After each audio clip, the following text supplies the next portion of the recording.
Нема место во болниците во Штип и Кочани. До вечер ќе се исполнат и сите кревети на одделението за физикална медицина во Кочани. Остануваат слободни само 9 кревети на интензивна нега. Притисокот расте и во дневната амбуланта. Дневно се прегледуваат и по 200 пациенти. Проблемот го отежнува и тоа што немаат ниту еден инфектолог, па телефонски се координираат за секој пациент со колегите од Штип. Поради зголемениот број на пациенти, за нив се грижат лекари специјализанти, а помагаат и сите специјалисти, не само интернистите и анестезиолозите.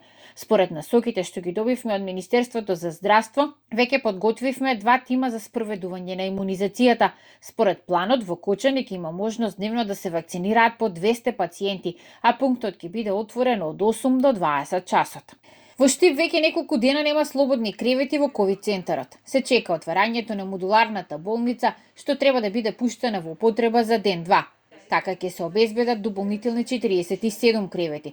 Од хоспитализираните 66 пациенти, само 10 не се на кислородна подршка. За жал, во болниците во двата ковид центри на истокот, битката со вирусот ја загубија 3 граѓани. Во источниот регион во моментот има над 1100 активни случаи.